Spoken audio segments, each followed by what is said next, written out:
bulan Rajab menjadi bulan yang mulia? Karena satu, dia adalah salah satu dari bulan yang disebut Allah SWT dalam Al-Quran. Memang dimuliakan sama Allah SWT.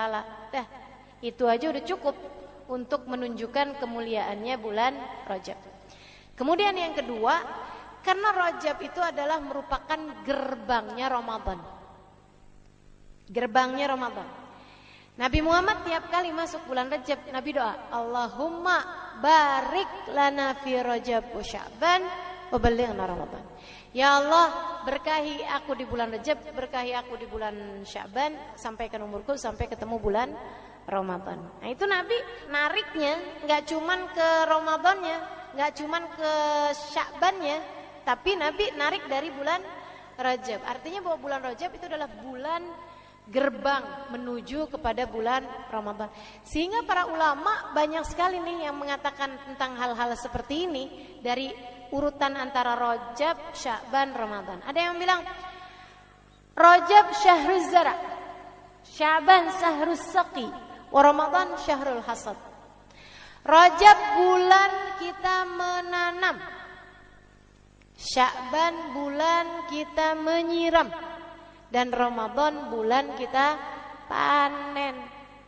Kalau kagak ada yang ditanam di bulan Rajab, apaan yang mau disiram di bulan Sya'ban? Kalau ditanam di bulan Rajab nggak disiram di bulan Sya'ban, mati. Tapi kalau kemudian di bulan Rajab dia nanam, kemudian di bulan Sya'ban dia nyiram, maka di bulan Ramadan silahkan memanen segala kebaikan-kebaikan. Dan ini sangat terasa. Kalau Rajabmu nggak benar teman-teman saya sekalian, kamu akan rasain nanti di bulan Ramadan yang kita harapkan sebagai bulan ibadah, bulan kita mengalahkan hawa nafsu, berat setengah mati. Ramadanmu isinya jadi kayak gitu-gitu aja. Cuman puasa dari makan, minum, sama berhubungan intim. Udah gitu doang. Selebihnya dosa-dosa masih terus. Selebihnya ibadah kagak ada yang nambah. Terawih, sekedaran ibadah standarnya orang beriman dimanapun tuh terawih. Berat juga kamu lakukan. Kenapa? Nggak mulai dari masuk gerbangnya. Masuk gerbang pelan. Dari bulan Rajab. Kalau kamu benerin diri di bulan Rajab, kemudian semakin baik pada bulan Sya'ban, bulan Ramadan tinggal ngerasain nikmatnya ibadah. Tinggal ngerasain bagaimana sungguh-sungguh memiliki hubungan sama Allah Subhanahu wa taala. Ada air mata tercurah, ada nikmatnya ibadah, ayat-ayat Quran, ada khusyuk salat. Masya Allah. Ada senyum lebarmu di hari akhirat ketika kamu melihat pahala-pahala Ramadanmu dibukakan untukmu. Mesti mulai dari bulan Rajab. Oh pantesan ya, saya tuh kalau Ramadan gitu-gitu aja. Iya, gak pakai persiapan. Segala-gala kalau gak pakai persiapan gak maksimal. Betul. Makanya teman-teman saya sekalian, siapin dari sejak bulan ini nih, bulan Rajab.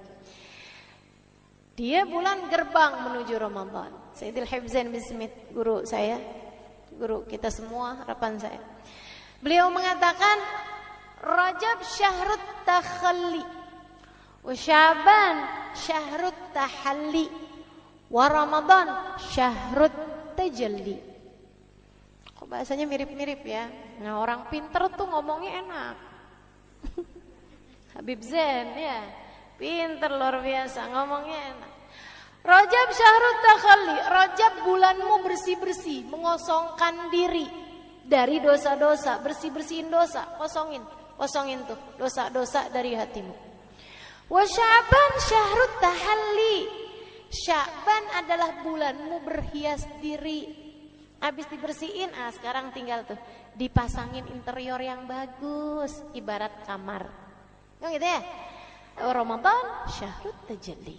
Ramadan adalah bulan kamu naik ke pelaminan. Bulan kamu bersanding. Ini barat pengantin nih. Bulan Rajab adalah bulan dia bersih-bersihin badan, mandiin, dilulurin gitu kan, bersih-bersihin. Bulan Sya'ban, bulan dimilih, milih baju pengantin, bulan dia berhias, milih make upnya, milih tempat tidurnya, milih pakaian tidurnya, milih segalanya. Ramadan adalah bulanmu menikah. Saudaraku sekalian saya muliakan, ini bukan kepada manusia tapi antaramu sama Allah. Dosa-dosa udah kebanyakan. Berapa bulan loh? 9 bulan. Iya kan? Wah, udah banyak bener nih dosa-dosa kita nih. Ini gimana nih caranya nih? Kosongin. Biar semuanya menjadi terampuni.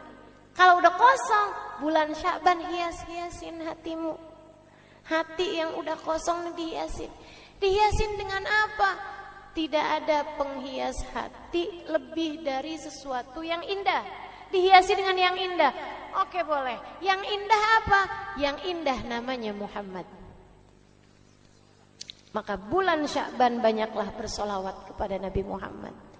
Hatimu akan terhias. Dan subhanallah, turun firman Allah, innallaha wa malaikatahu yusalluna 'alan nabi.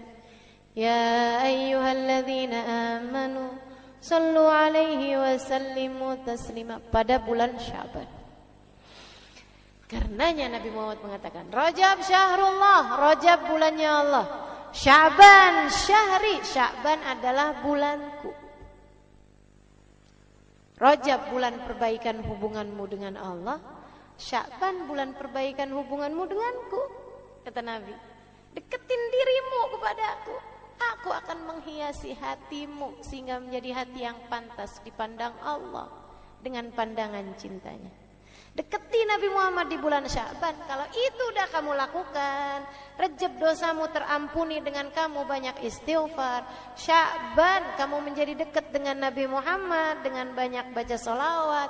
Ramadan bersiaplah mendapatkan segala karunia-karunia dari Allah Subhanahu wa taala. Gitu teman-teman sekalian. Kalau pengen ngerasain nikmatnya Ramadan, bukan dengan mempersiapkan menu buka puasa, akan tetapi persiapkan hatimu untuk mendapatkan rasa-rasa yang hanya hamba-hamba tercinta yang dapat merasakannya. Kalau rasa enaknya makanan semua orang ngerasain. Fir'aun ngerasain, Bu Jahal, Bu Lahab semua ngerasain. Rasa nikmatnya makanan doang mah.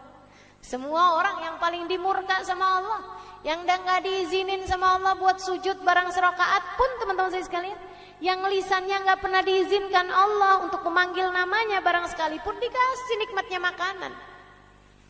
Kalau yang kamu kira dengan nikmatnya Ramadan hanyalah sekedar nikmatnya makanan, akan tetapi yang dimaksudkan dengan nikmatnya Ramadan adalah rasamu kepada Allah Subhanahu wa taala. Kayak apaan rasanya yang gak bisa diceritain. Namanya rasa. Rasa hanya bisa dirasakan, gak bisa diceritain. Kamu akan tahu rasa nikmatnya. Sama kayak ada orang nanya sama kamu, mau-maunya sih hadir pengajian, ya ampun duduk sesek-sesekan, diem aja. Berapa lama tuh? 2 jam, ya ampun.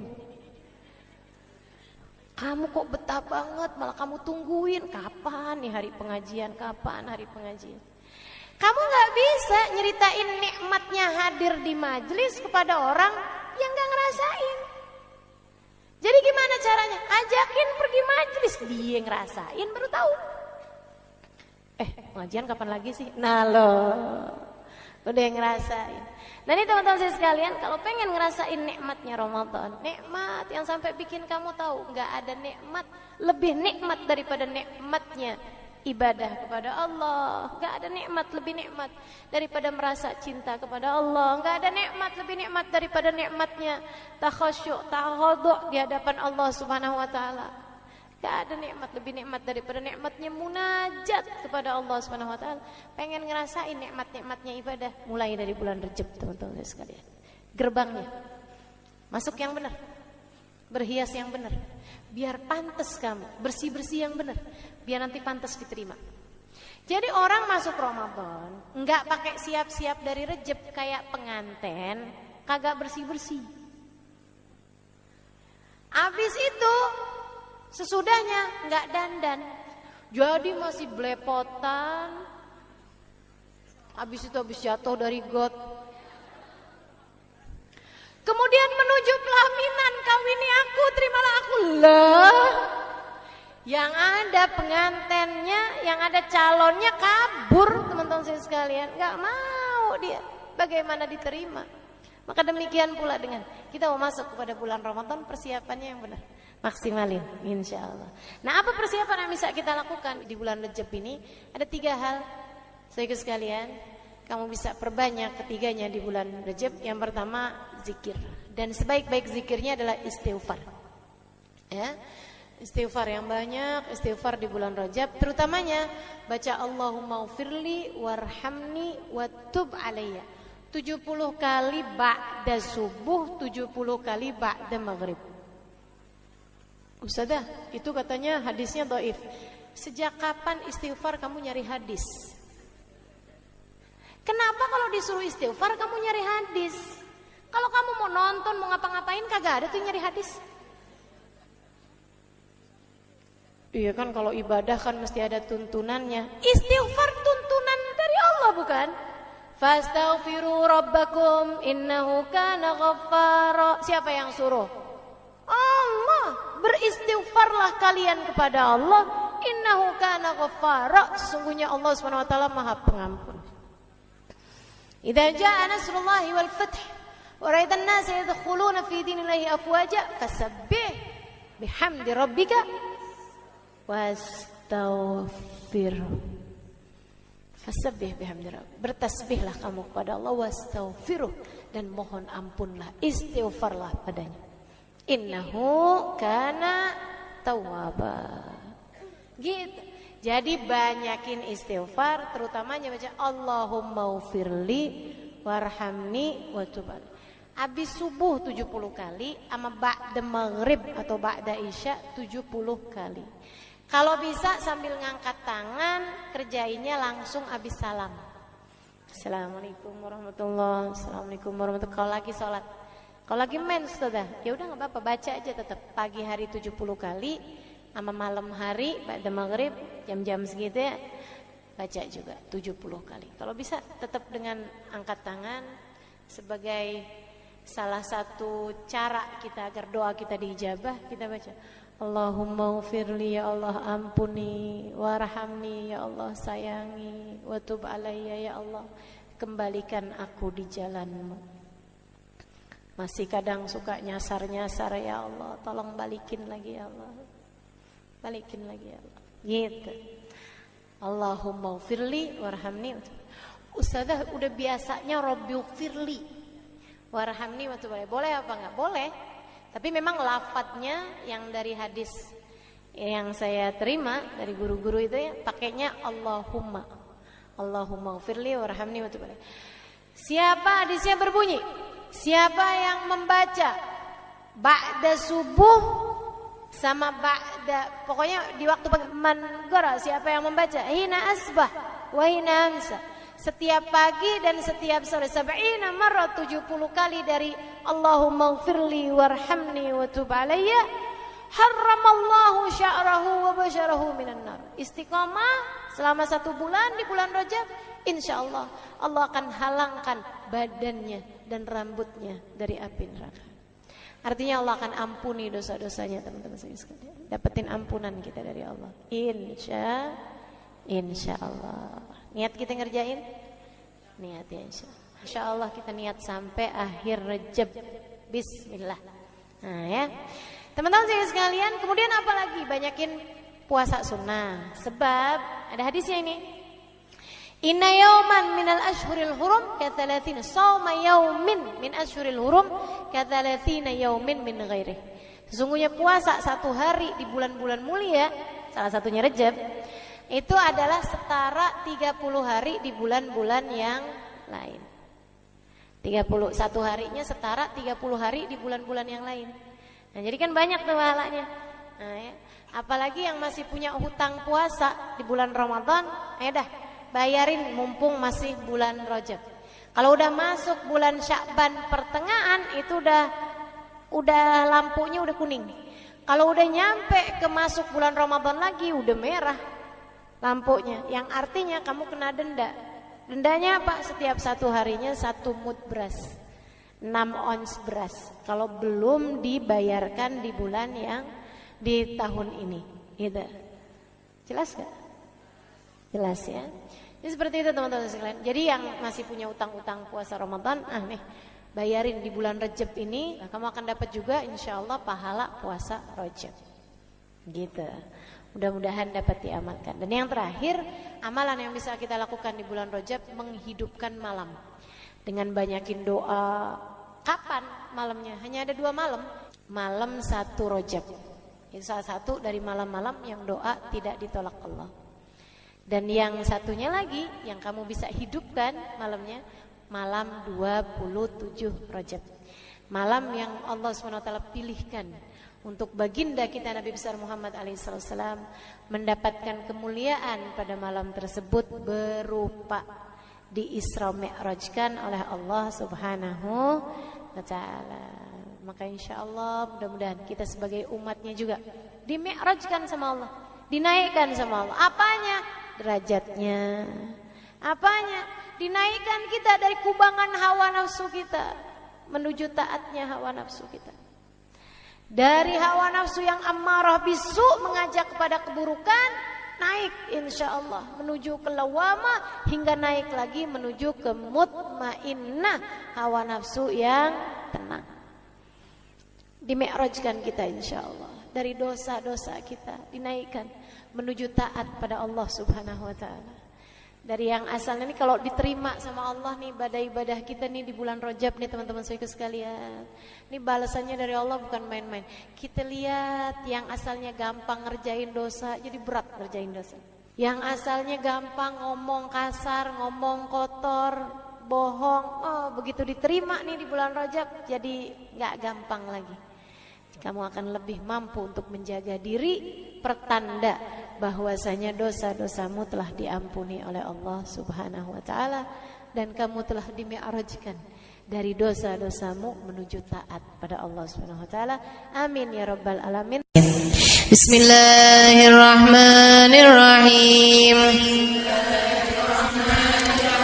Nawaitu ta'allum wa ta'lim والنفع والانتفاع والمذاكرة والتذكير والإفادة والاستفادة والحث على التمسك بكتاب الله وسنة رسول الله صلى الله عليه وآله وسلم والدعاء إلى الهدى والدلالة على الخير ابتغاء مرضاته وقربه وثوابه وحسن الخاتمة مع اللطف والعافية وصلاح العاقبة برحمتك يا أرحم الراحمين.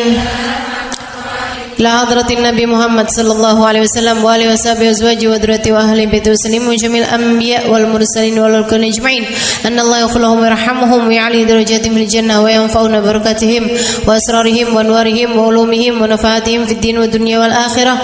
Al-Fatihah, baca bersama-sama. A'udzu billahi minasyaitonir rajim. Bismillahirrahmanirrahim. Alhamdulillahi rabbil alamin. Arrahmanir rahim. Maliki yaumiddin. Iyyaka na'budu wa iyyaka nasta'in. Ihdinas siratal mustaqim.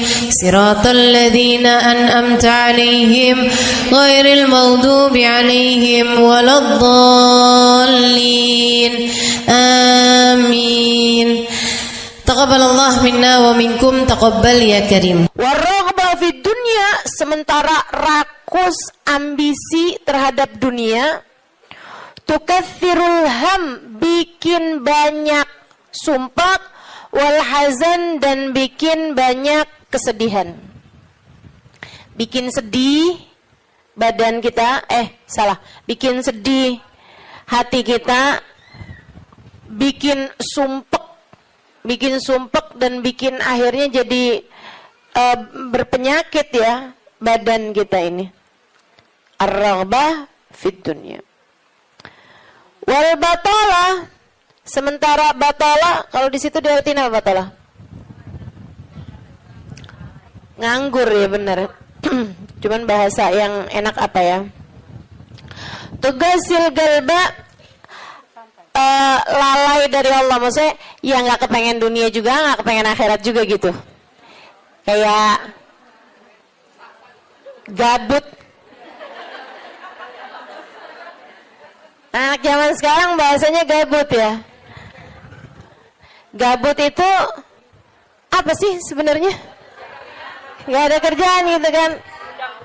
Itu kayak ada singkatan gak butuh gitu kali ya, dari itu ya. Gak ngapa-ngapain gitu, pengangguran aja gitu, gak jelas. Wal batalah tuh terlena, nganggur gitu kan, tidur mulu gitu, luntang lantung. Ada orang luntang lantung gitu kan, dibilang luntang lantung, dibilang lantung luntang. Tugasil galba, bikin keras hati, bikin keras hati. Nganggur tuh penyakit bahaya memang, bahaya. Waqala alaihi salatu wassalam, dan bersabda pula baginda Nabi besar Muhammad, Naja awal hadhil ummah bizuhdi wal yaqin. Awal umat ini terselamatkan dengan zuhud wal yakin, dan dengan keyakinan yang kuat. Wasayahlik akhiruha bil hirsi wa tulil amal, dan akan hancur akhirnya umat ini, akan hancur disebabkan hirs, ambisi terhadap dunia, wa tulil amal, dan panjang angan-angan. Wa ma warada minal ayati wal akhbar wal athar fi dammid dunya wa dammil muhibbina laha warraghibina fiha wa dammil hirsi 'alaiha kharijun anil hasr. Dan apa yang warid, apa yang datang dari ayat, hadis, athar itu yang disampaikan oleh Nabi maupun para ulama, fi dammid dunya, dalam celaknya dunia, maksudnya mengenai betapa buruknya dunia, betapa buruknya orang-orang yang mencintai dunia, betapa buruknya orang yang ambisi terhadap dunia, dan mil hirs 'alaiha, betapa buruknya orang yang rakus terhadap dunia. Banyak sekali kharijun anil hasr, enggak bisa kehitung. Ayat, hadis maupun ucapan para ulama mengenai betapa buruknya dunia, betapa buruknya para pecinta dunia dan lain sebagainya ini banyak banget hadisnya, keterangannya enggak kehitung. Watasani fil ulama, dan karangan-karangan para ulama rahmatullahi alaihim, semoga rahmat Allah senantiasa tercurah kepada mereka, minas salaf wal khalaf, baik dari ulama zaman dulu maupun ulama-ulama belakangan, masyhunah bidzalik, penuh sekali dengan hal-hal yang seperti itu. Kayak Imam Ghazali gitu kan, nulis dalam kitabnya baik Ihya Ulumuddin ataupun kitab yang terakhirnya beliau itu namanya Minhajul Abidin dan lain sebagainya, itu banyak banget mengenai hal-hal yang seperti ini gitu. Betapa pentingnya kita untuk zuhud terhadap urusan dunia. Tsumma inad dunya ibaratun wallahu a'lam bisawab. Sampai situ ya. Nabi Muhammad alaihissalam mengatakan, az-zahada fid dunya tuyrayyihul qalba wal badan. Zuhud dunia nih. Apa tuh zuhud? Zuhud itu teman-teman tidak mengharapkan kesenangan dunia dari Allah sekalipun ya, enggak minta gitu, enggak seneng gitu sama kesenangan dunia dari Allah. Itu namanya zuhud akhirat.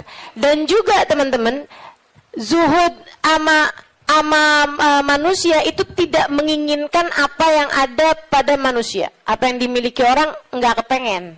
Itu kan? Itu namanya zuhud fima fi aidin nas. Ini disampaikan Nabi Muhammad dalam hadisnya, izhad fid dunya yuhibbukallah, wazhad fima fi aidin nas yuhibbukan nas. Kata Nabi Muhammad alaihissalam, zuhudlah kamu dari dunia. Zuhud tuh enggak seneng, enggak ambisi, enggak fokus kepada kesenangan dunia maupun pencapaian dunia. Hati-hati, tipis teman-teman bedanya, gitu kan? Pencapaian dunia, saudara sekalian, kayak gini loh, banyak followers, majelisnya jadi rame, itu tipis tuh antara kamu kepengen akhirat sama kamu kepengen dunia. Buat siapanya? Bukan buat yang hadir. Saya rasa kalau yang hadir mudah-mudahan baik gitu kan. Tipisnya itu buat pelaku-pelaku dakwah. Baik yang rumahnya buka buat majelis atau dia buka majelis, atau yang ngajarnya nih. Gitu. Karena kalau tujuannya senengnya itu adalah urusan-urusan dunia, tuh tipis banget setan nantinya tuh bisa masuk dari arah situ. Dari arah situ masuknya. Izhad fid dunia, kata Allah SWT. Makanya dari tipisnya nih yang saya sebut tadi itu ya, kayak keinginan kamu tuh dunia apa akhirat, keinginan kamu tuh pujian manusia atau pujian Allah. Itu sampai-sampai banyak dari para wali-walinya Allah Subhanahu wa taala meninggalkan kemasyhuran dunia karena khawatir sama hatinya. Banyak saudaraku sekalian. Sampai ada di antara para wali itu yang sampai berpura-pura nyuri, sampai dikejar orang gitu kan. Kenapa dikejar orang? Karena yang dia curi adalah bajunya seorang perempuan yang lagi mandi. Ada orang lagi mandi, wali loh yang ngerjain. Untung belum zaman viral internet ya. Ini kalau zaman viral internet kayak apaan tuh orang ngejudge dia tuh kan, udah nganggepnya udah hancur banget dah gitu. Tapi memang itu yang dicari sama beliau. Yang dicari sama beliau adalah menghindar dari kepopuleran, menghindar dari apa yang orang-orang cari dari kemuliaan dunia, karena khawatir hatinya terselip rasa keinginan untuk dianggap mulia di dunia, menghancurkan kemuliaannya di akhirat.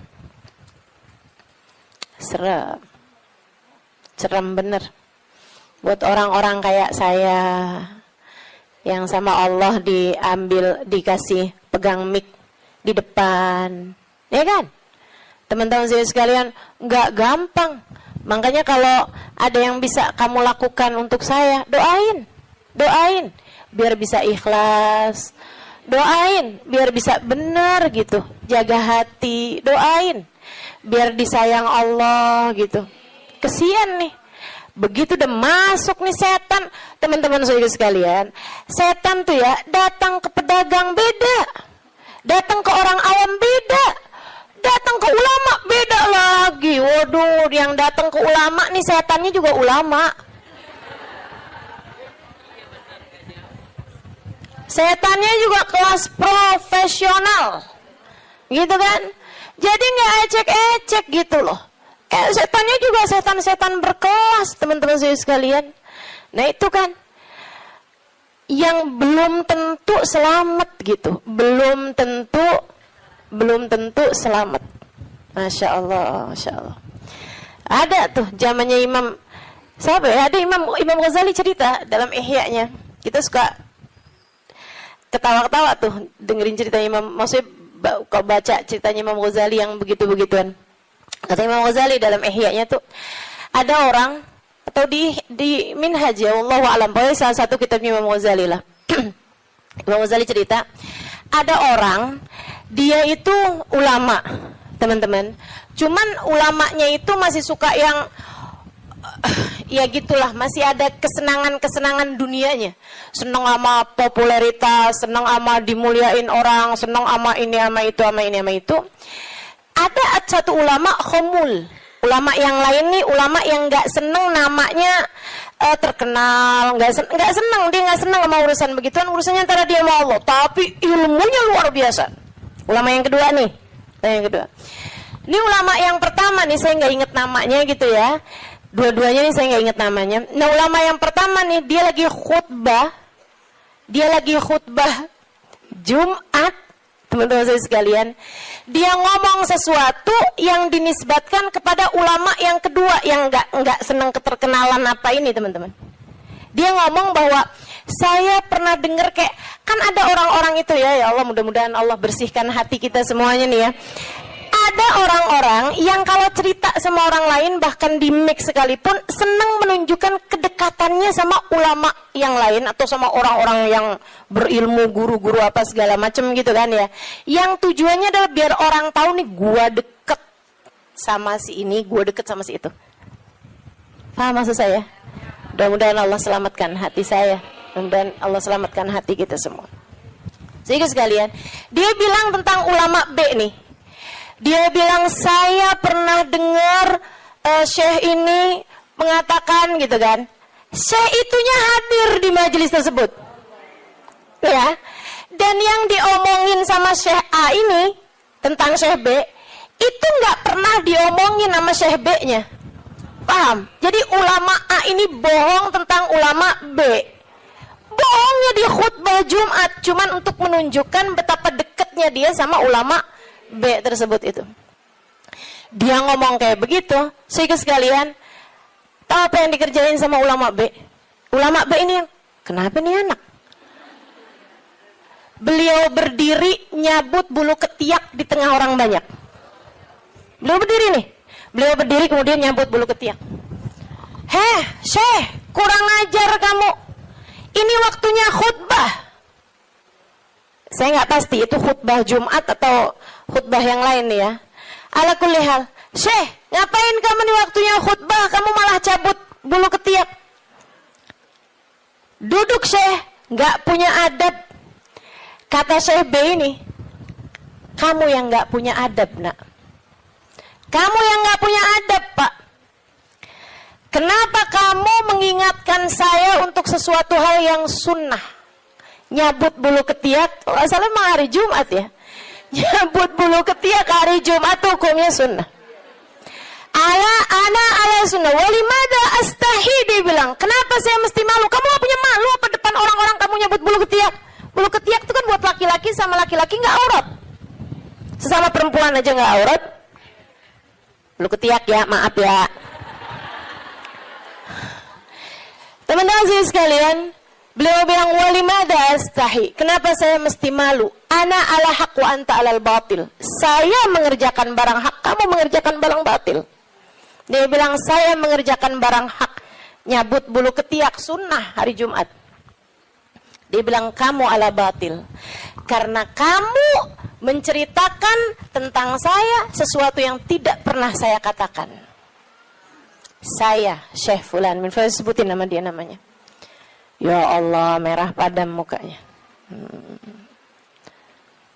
Seram, teman-teman, seram. Ya gitulah. Kadang-kadang tuh sampai tipis banget keinginan dakwah atau keinginan pamer. Tipis. Setannya tuh ngebisikin sampai kayak suara semut. Katanya Nabi Muhammad alaihi salatu wassalam, "Ar-riya yadhubbu ala ummati kadhabibin naml." Riya itu bersuara di hati umat saya kayak suaranya semut. Nyaris enggak kedengeran. Enggak kedengeran suaranya. Antara kamu seneng agama Allah jadi tinggi atau kamu seneng nama kamu jadi tinggi. Tipis, segaris, bahkan lebih tipis daripada kulit bawang, teman-teman. Makanya mesti terus minta perlindungan sama Allah. Ya Allah, ya Allah. Ya Allah, ya Allah. Bimbing terus ya Allah, ya Allah, ya Allah. Gitu. Mudah-mudahan Allah karuniakan keikhlasan bagi kita sekalian insyaallah. Sebab yang namanya pencapaian akhirat teman-teman. Dan pencapaian akhirat kita nggak pernah tahu. Pencapaian akhirat tuh kita nggak pernah tahu. Taunya kapan? Ntar di akhirat. Namanya juga pencapaian akhirat. Taunya entar di akhirat. Saat kamu berhasil menghadap Nabi Muhammad. Saat namamu menjadi seseorang yang dikenal oleh Nabi Muhammad. Kalau mau bangga, tar di sana. Kalau mau bangga, ntar di sana. Saat kamu bisa melewati jembatan Sirat secepat kilat. Saat kamu bisa selamat masuk surga Allah Subhanahu wa ta'ala. Saat kamu bisa digiring di belakang bagindamu Nabi besar Muhammad. Mau membusungkan dada saat itulah silahkan. Mau ngerasa diri sesiapa saat itulah silahkan. Mau menganggap diri berhasil mencapai kemuliaan saat itulah silahkan. Mau menganggap diri mencapai pencapaian dalam dakwah saat itulah silahkan. Silahkan. Mau menganggap diri solehah saat itulah silahkan. Jika sampai namamu dipanggil oleh Nabi Muhammad, jika sampai kamu diperkenankan bersalaman dengan Nabi Muhammad, jika sampai Nabi Muhammad berkata raditu biki, aku ridho kepadamu, saat itulah silakan melayang-layang teman-teman. Sebelum itu terjadi, kamu masih antara-antara. Kamu masih ada di tepi jurang. Selagi itu belum terjadi, kamu masih ada di persimpangan jalan antara dinaikkan kepada Allah atau dihancurkan oleh Allah Ta'ala. Kita nggak pernah tahu. Kita nggak pernah tahu. Makanya selalu minta sama Allah, ya Allah karuniakan keikhlasan agar ngerti melakukan sesuatu hanya untukmu ya Allah. Karuniakan keikhlasan, mengajar karenamu, belajar karenamu, buka majelis karenamu, hadir majelis karenamu, nyumbang majelis karenamu. Karuniakan keikhlasan ya Allah. Salat karenamu, sedekah karenamu, bantu orang karenamu. Begitu enggak lillah, dilepeh sama Allah teman-teman, jadi apa? Enggak jadi apa-apa. Mau ribuan jamaah, mau kayak gimana yang terjadi juga, kalau dilepeh sama Allah jadi apa? Ditolak sama Allah, mau apa kamu? Mudah-mudahan Allah karuniakan keikhlasan.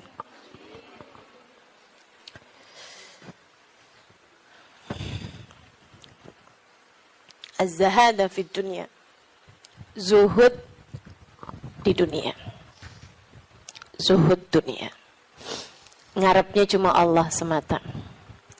Izhad fid dunya, yuhibbukallah.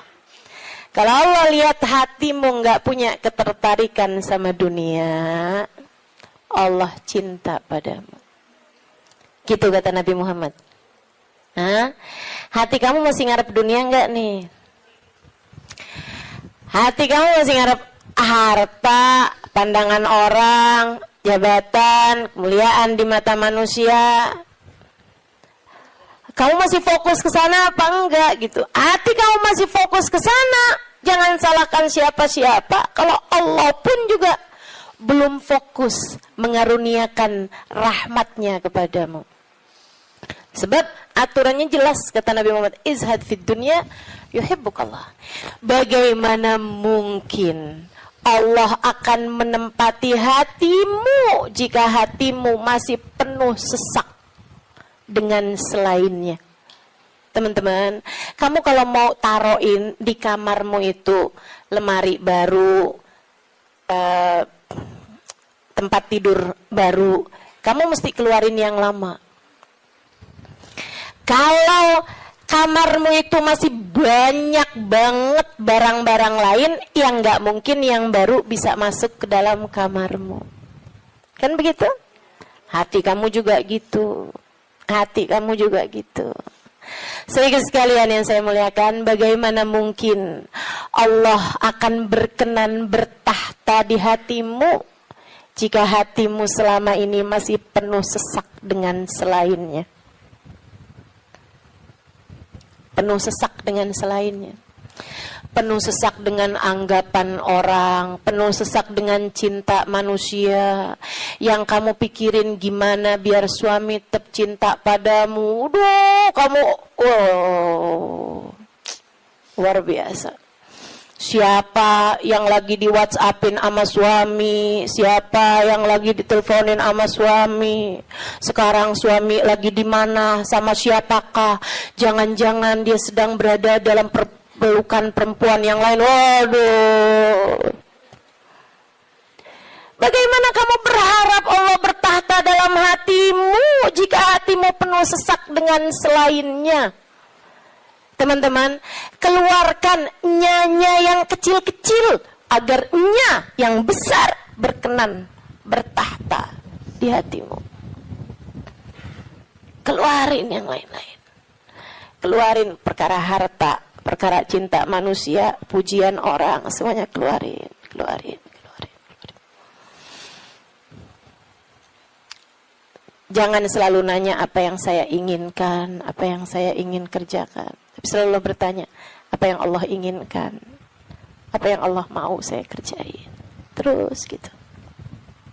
Hidup belajar terus insya Allah. Izhad fi dunia, kata Allah. Kalau Allah lihat hati kamu kosong dari mencintai dunia, Allah akan bertahta di dalamnya. Allah akan cinta kepadamu, teman-teman. Yuhibbukallah, kamu akan dicinta sama Allah kalau begitu. Wazhad fima fi aidin nas yuhibbukan nas. Kamu pengen dicintai sama orang? Cintai, disenengin sama manusia? Seenggaknya gitu, punya teman-teman baik, punya kawan-kawan baik gitu. Orang nggak jauh dari kamu, itu juga nggak apa-apa, bagus. Caranya, katanya Nabi Muhammad, izhad fima fi aidin nas. Zuhudlah kamu dari apa yang dimiliki sama orang. Jangan selamitan, jangan kepengen apa yang dipunya sama orang. Orang gak seneng loh kalau kita tuh kayak yang, ih bagus, mau dong. Gak seneng, teman-teman. Ustazah kerudungannya cakep-cakep, Ustazah boleh gak buat saya? Misalnya gitu. Saya ngomong sama Ustazah Khadijah. Tuh ya. Gak bagus, teman-teman, gak bagus. Dan itu kamu gak akan disenengin sama orang kalau caramu kayak gitu tuh. Minta aja gak disenengin sama orang, apalagi ngambil. Kan ya, udah pasti tuh orang gak seneng. Orang itu, teman-teman, punya banyak sekalipun gitu kan, kalau diminta tuh, kecuali para wali-walinya Allah, kecuali para orang-orang lain itu mah tingkatannya, ya kan. Tapi kalau diminta tuh gak seneng itu juga gitu. Walaupun mintanya nggak yang dengan bahasa-bahasa yang ini gitu, terus terang, tapi kayak bahasa sindiran gitu kan. Kerudungannya banyak, boleh kali Ustazah, yang ini cakep nih, gitu kan? Enggak boleh, nggak baik kayak begitu. Kamu menurunkan kemuliaanmu, teman-teman. Yang kata Nabi Muhammad tuh, 1 titik hitam di wajahmu di akhirat nanti setiap kali kamu meminta kepada orang lain. Izhad fima fi aidin nas. Apalagi kalau sampai kamu, hati kamu nggak pernah tertarik sama apa yang dipunya sama orang. Oh, dicinta sama Allah. Saya ceritain tuh di buku Bidadari Bumi 2 tentang seorang perempuan yang diceritain sama Hubabah Nur. Sedikit sekalian saya muliakan, saya lagi ngobrol sama Hubabah cerita tentang orang ini. Tuh bahwa ada tuh 5 orang tuh. Emang bener nih hadisnya Nabi yang ini bener banget. Ra'aituhu bi'aini kata beliau. Saya lihat dengan mata saya. Dia bilang ada satu orang Alimah. Itu beliau, si perempuan ini, saya bolak-balik ngelihat di undangan, di kondangan, tuh ya, di pesta-pesta gitu, perkawinan kayak gitulah, kondangan-kondangan, bajunya itu terus. Saya tahu kalau dia ini miskin karena bajunya itu terus, gitu kan? Orang di Tarim itu kalau keluar semuanya pakai baju hitam. Nah, kalau baju hitam kan susah nandainnya kan yang sama semua. Betul apa enggak? Sedikit sekalian saya muliakan, makanya saya suka heran gitu, Ustazah Halimah nih fashionable, apa namanya? Bener nggak ngomongnya? Lagi mana? Apa tadi?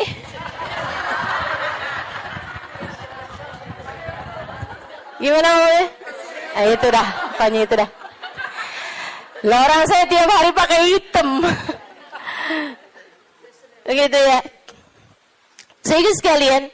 Nah ini kan kalau keluar mah agak susah ditandain karena kan semuanya hitam gitu. Tapi kan kalau pas kondangan tuh, orang sana itu kalau kondangan dalam ruangan semuanya perempuan, mereka dandan. Mereka pakai baju gitu kan. Pakai baju yang berwarna-warni, ya. Pakai baju warna-warni, enggak ada yang pakai baju hitam tuh. Enggak ada yang pakai baju hitam. Saya waktu dulunya nggak tahu gitu kan, saya pakai baju hitam aja gitu masuk. Buka. Waduh gimana nih kalau buka ya. Habisannya terus udah ngerti gitu lama-lama. Jadi teman-teman, kata Hubabah, orang ini kalau kondangan baju itu mulu. Akhirnya saya punya niat, kalau nanti saya keluarin baju, saya panggil tuh orang. Saya cari tahu dan dia nih rumahnya ini apa, keluarganya siapa gitu, saya paham, saya tahu tempatnya karena Tarim tuh kecil, kota kecil. Ya, semua orang memang saling kenal satu sama lain. Akhirnya dia bilang, kata Hubabah, waktu saya datang baju-baju yang baru-baru, ada orang ngasih ini apa segala macam, yang lama-lama saya keluarin. Hubabah tuh begitu teman-teman. Ngajarin kepada kita jangan sampai yang, aduh penuh banget, kamu masuknya iya, keluarnya kagak gitu kan. Ada yang masuk, ada yang keluar. Akhirnya mau Hubabah baju-baju yang lama-lama tuh dikeluarin, bagus-bagus tentu aja ya, dan semua orang juga seneng dapat bajunya Hubabah gitu kan. Jangan terus minta,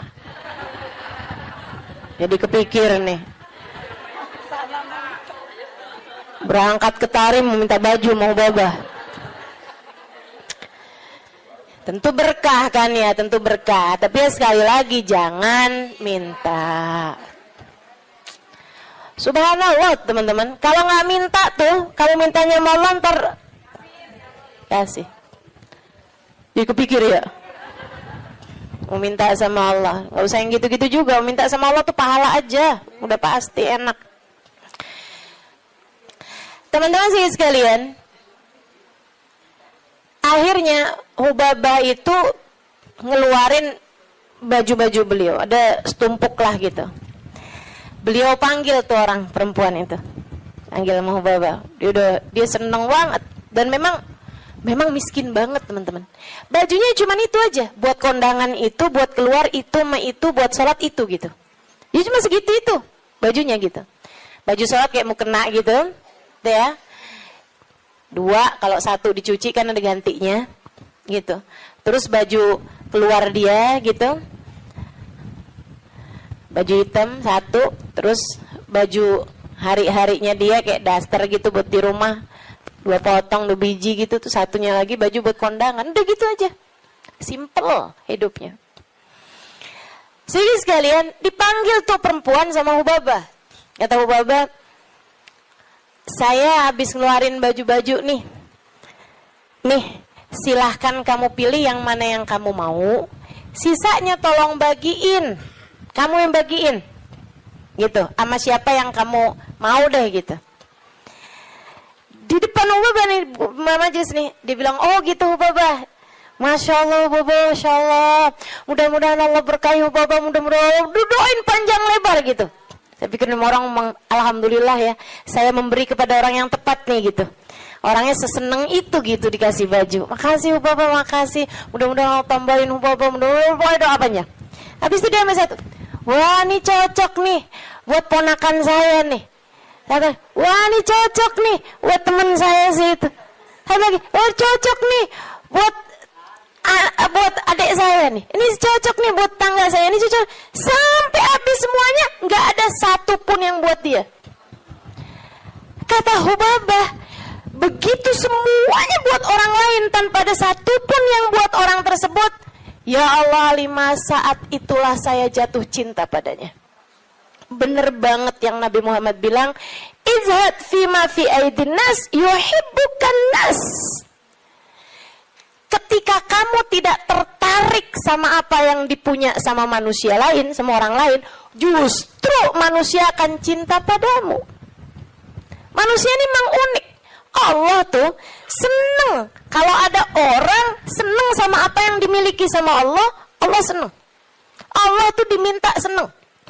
Allah itu kalau ada orang tertarik sama apa yang ada pada Allah, surga, gitu kan? Itu kan yang Allah janji-janjikan kan? Allah tuh kalau melihat orang tertarik ke surga, tertarik sama hisab yang mudah, tertarik ke perjumpaan dengan Allah, tertarik, Allah malah seneng teman-teman. Manusia nih justru kebalik. Manusia tuh kalau ada orang tertarik sama apa yang dia punya, malah nggak demen. Terutama perempuan, kalau ada orang tertarik sama suaminya, dia nggak demen banget tuh.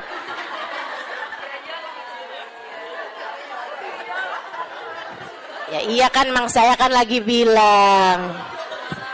Allah kan gak gitu. Allah punya kekasih namanya Muhammad. Kalau ada orang tertarik sama Nabi Muhammad, Allah seneng banget. Allah cinta banget, ya kan? Tapi kita kan gak gitu.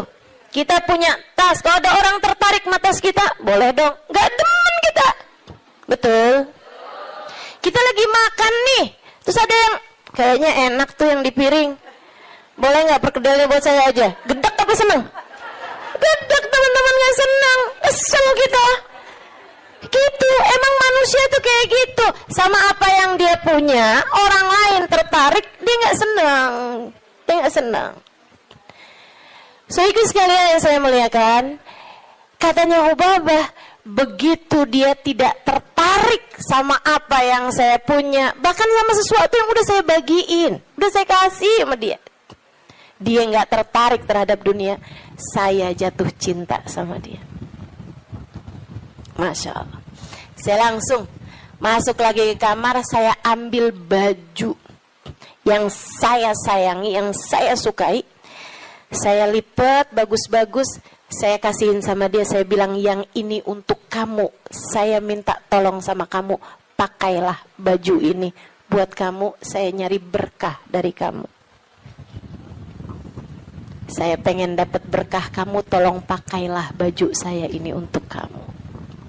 Ubabahnya sampai tolong-tolong sama dia. Masya Allah. Tuh saudariku sekalian, orang tuh bisa mulia kayak gitu tuh. Jadi yang memuliakanmu itu bukan harta. Sebagaimana yang sering saya sampaikan padamu. Kemuliaanmu tidak ada pada harta. Kemuliaanmu tidak ada pada tahta, jabatan. Kemuliaanmu tidak ada pada rupa, kecantikan. Enggak gitu ya. Kemuliaanmu tidak ada bahkan pada ilmu. Kemuliaanmu tidak ada pada ibadahmu juga enggak. Teman-teman saya sekalian, ibadah mah kita kerjain aja. Tapi bukan berarti kamu udah ibadah terus kamu jadi mulia, enggak gitu juga. Kemuliaanmu ada pada Allah Subhanahu wa taala. Allah berikan kepada siapapun yang Dia kehendaki. Makanya nyari mulia, deketi Allah. Deketi Allah. Mudah-mudahan kita tidak dihalangkan untuk bisa dekat dengan Allah Subhanahu wa taala. Itu zuhud, teman-teman. Suatu hal yang perlu banget buat kita minta. Ya. Katanya Imam Ghazali, kalau buat zuhud kayak zuhudnya orang-orang dulu, kayak zuhudnya para sahabat, oh kamu nggak sanggup tuh. Kamu nggak sanggup. Menjadikan semuanya buat Allah, kayak yang saya ceritain kemarin tentang Syaiban Ar-Ra'i. Semua kambing milik Allah Subhanahu wa taala. Yang dimauin sama Allah kita kasihin. Begitu kan? Kita nggak benar-benar punya, katanya Syaiban. Ini kalau mau zuhud-zuhud kayak orang-orang dulu gitu rada berat, teman-teman. Akan tapi kata Imam Ghazali, buat kalian ada 2 aja dah zuhudnya. Gimana tuh Imam? Zuhud buat kalian 2 aja.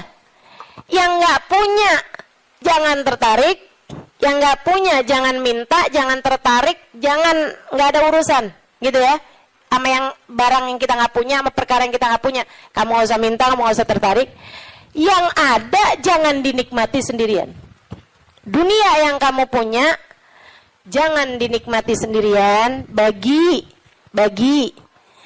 kepada yang lain. Yang kamu nggak punya nggak usah minta.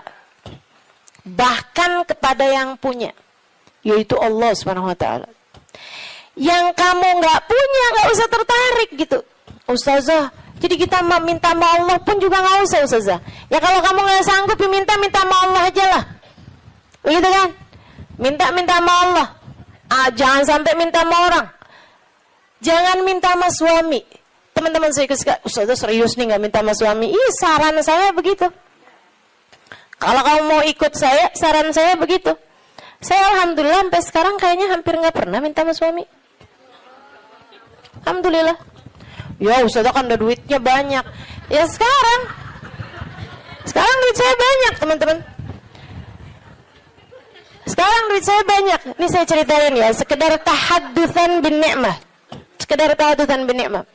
Saya itu pulang dari Tarim, teman-teman, nggak kenal duit. Saya itu kenal dari Tarim, itu bolak-balik, pergi-pergi kemana-mana kagak bawa duit. Masya Allah. Sampai suami sih ketawain saya dulu. Pernah gitu satu waktu, saya pergi majelis. Teman-teman pasti nggak tahu tuh, zaman saya belum terkenal. Tahun 2003, tahun 2002 gitu kan. Saya pernah ada majelis maulid. Banyak dulu majelis maulid yang saya hadir nggak diminta bicara, banyak. Saya berulang kali hadir di Al-Hawi nggak diminta bicara. Ya hadir aja nggak apa-apa. Kenapa emang? Kita ngarep berkah, teman-teman. Ustazah kalau sekarang hadir di Al-Hawi nggak diminta bicara, hadir apa enggak? Ya hadir lah. Beberapa tahun yang lalu juga saya hadir di Kuitang nggak diminta bicara, nggak apa-apa. Kenapa emang? Kenapa emang? Lah kenapa kamu yang repot? Kenapa tuh? Repot kamu? Kalau saya nggak diminta bicara, kamu repot? Nggak apa-apa, teman-teman. Emang kenapa? Kita dapat berkah dari hadir. Kita dapat ilmu dari yang menyampaikan. Kan begitu? Kalau kita diminta bicara, ya bicara. Kita diminta nggak bicara, ya nggak usah pengen bicara. Biasa aja. Diminta diam, kita diam. Diminta bicara, kita bicara. Kan begitu. Hamba Allah Subhanahu wa ta'ala. Saudara sekalian saya muliakan, ala kulli hal. Gitu ya. Enggak, saya cuma mau bilang aja, maksudnya bahwa yang sekarang kamu kenal itu dulunya juga nggak dikenal. Kan begitu ya? Sekarang Habib Umar bin Hafid misalnya gitu. Siapa orang nggak kenal sama Habib Umar bin Hafid? Ya kan? Apakah pernah ada masanya Habib Umar nggak dikenal? Banyak, panjang masanya Habib Umar juga nggak dikenal. Gitu. Jadi biasa-biasa aja. Yang masalah itu adalah rasa hati kita. Ini memang nih kelas-kelasnya ulama yang nggak kenal istilah star syndrome. Mudah-mudahan Allah karuniakan, teman-teman. Untuk orang-orang semacam saya ini mudah-mudahan Allah karuniakan. Jangan sampai tuh kena penyakit yang namanya star syndrome ya. Kayak, tahu kan maksud saya? Ini sekali lagi tahadutsan bin ni'mah ya. Meskipun tuh waktu saya sebut star syndrome tuh ada juga tuh nenek-nenek di sini nggak ngerti. Tapi dia mau nanya bingung kan? Nggak usah dipikirin melulun, nggak usah. Iya. Sehingga sekalian, jadi tuh karena saya belum tahu tempat-tempat di Jakarta, itu dulu awal-awal kali saya datang ke sini dari pulang dari Hadramaut itu ada banyak majelis yang dianterinnya sama suami saya. Suami saya nganterin tuh. Begitu ya. Jadi kalau ada orang, Ustazah ini kemana-mana nggak pernah dianterin sama suami, saya akan jawab, udah pernah.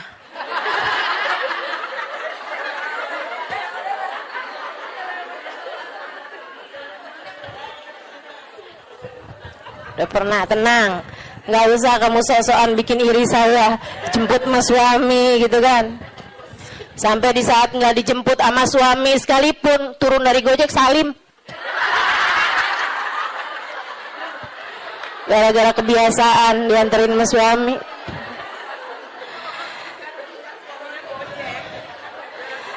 Akhirnya pernah tuh ada waktunya saya itu dianterin sama suami. Abisnya itu pas pulang-pulang, saya telepon sama dia gitu.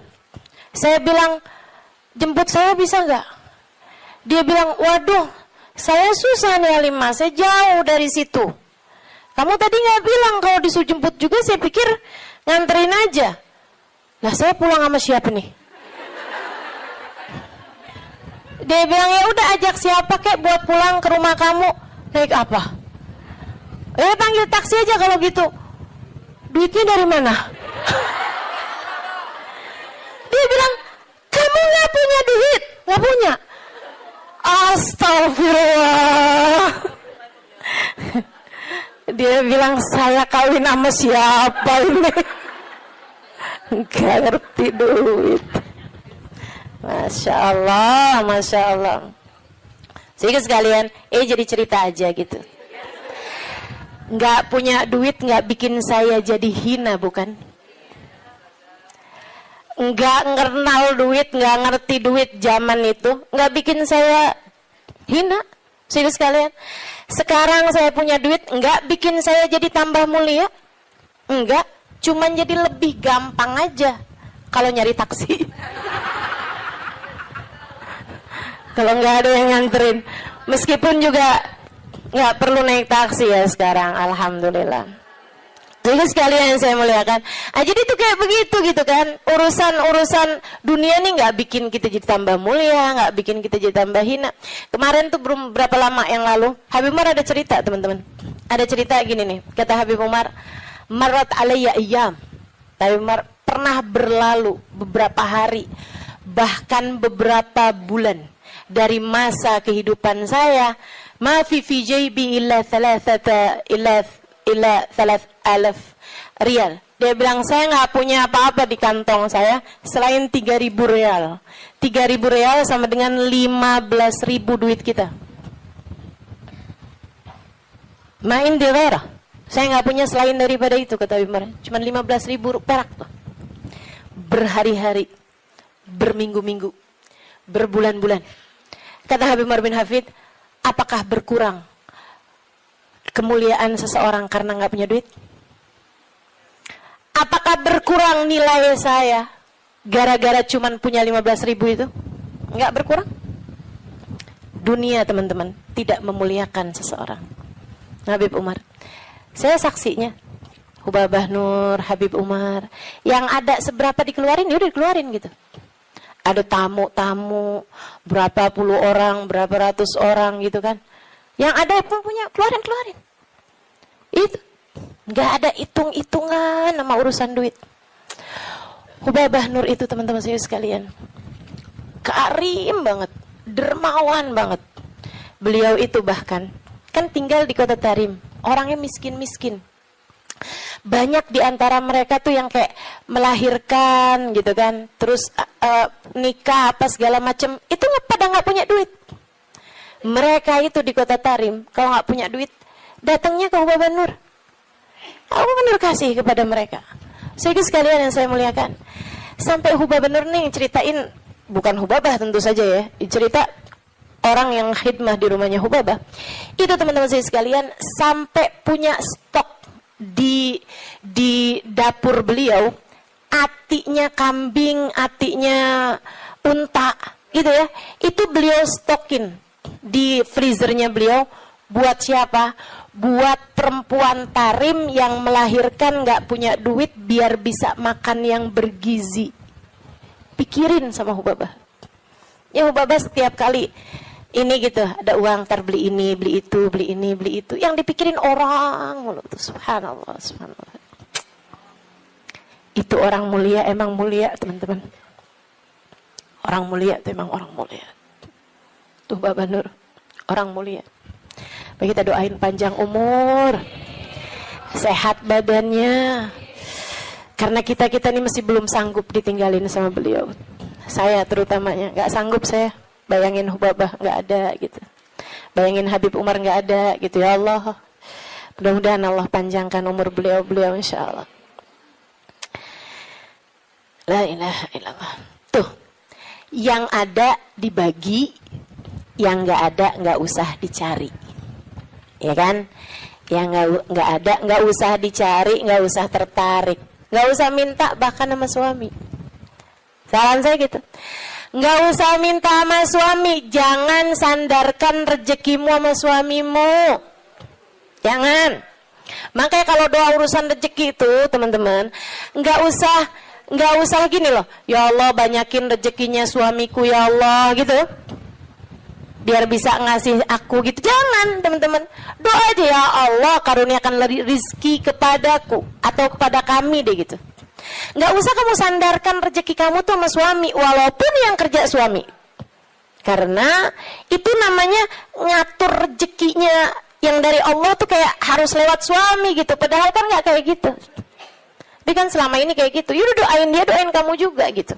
Ya Allah karuniakan kepada kami rizki yang halalan, thayyiban, mubarakan, mencukupi kami. Begitu kan?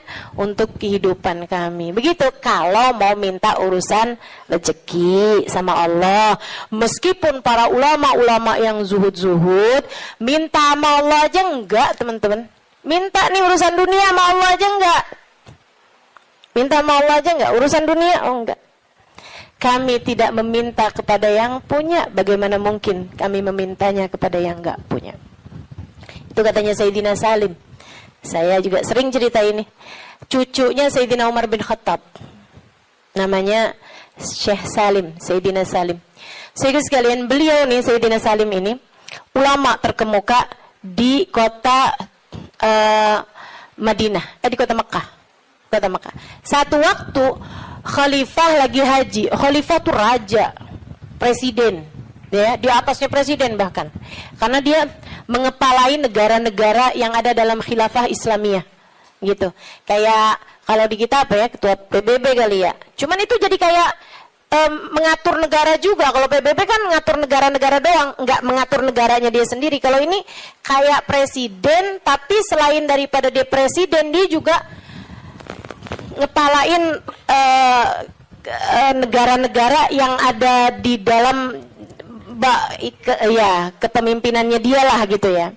Jadi di atasnya raja atau di atasnya presiden. Khalifahnya tuh lagi haji waktu itu. Pas dia lagi mau tawaf di jalan nih mau masuk ke masjid nih, ketemu sama Sayyidina Salim, Syekh Salim. Dia bilang kemudian kepada Syekh Salim, oh, alhamdulillah Syekh ketemu di sini, masya Allah. Nih ya, kalau ulamanya nggak cinta dunia, orang semuanya pada mendekat, termasuk pejabat. Pejabatnya yang berusaha buat ngedekat, bukan ulamanya yang berusaha ngedeketin pejabat. Ya kan? Sekarang kenapa banyak ulama-ulama berusaha mendekati pejabat? Nah ini dia. Padahal menurut saya jabatan ulama tuh di atas jabatan pejabat. Akhirnya teman-teman, Sayyidina Salim mau masuk masjid nih, tahu-taunya ketemu sama khalifah. Khalifahnya pakai kesempatan buat minta doa. Dia bilang, ya Syekh Salim, alak hajak dia. Wahai Syekh Salim, bukan buat minta doa. Dia pakai kesempatan itu buat mendatangkan hajatnya Syekh Salim. Karena dia ngerasa dia punya harta banyak, punya kekuasaan, punya apa segala macam. Barangkali, wahai Syekh Salim, adakah kebutuhanmu yang bisa aku bantu? Ada sesuatukah yang bisa saya bantu? Saya senang banget ditabarukan sama ulama, nyari berkahnya para ulama.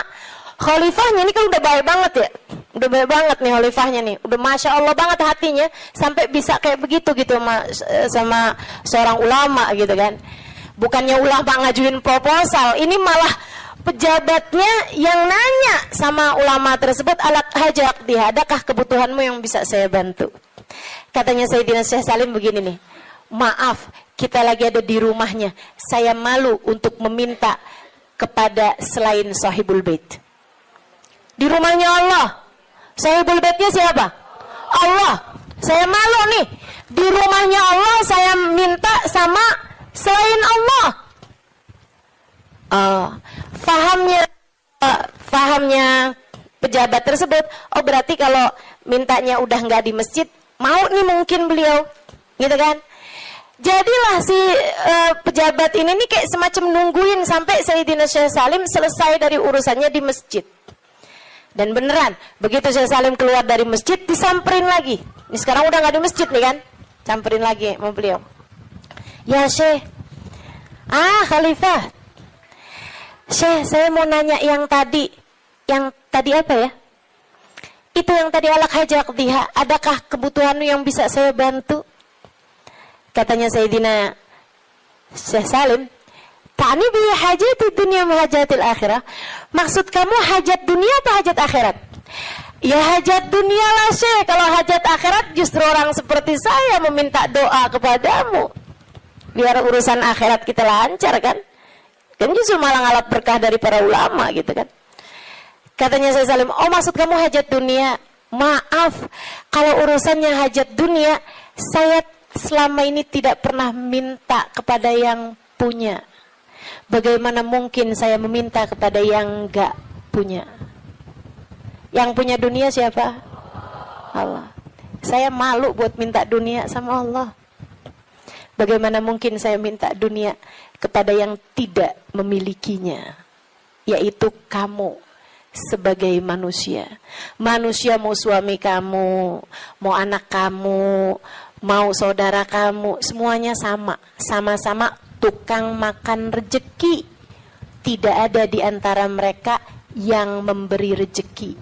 Yang memberi rejeki cuma satu, namanya Allah. Kalau kamu harus minta dunia, mintanya sama Allah. Kalau kamu harus minta dunia, ya, kalau kamu harus minta dunia, mintanya sama Allah. Bahkan para kasih Allah, mereka minta sama Allah pun enggak urusan dunia. Mintanya urusan apa? Mintanya urusan kebersihan hati. Mintanya urusan kelezatan ibadah.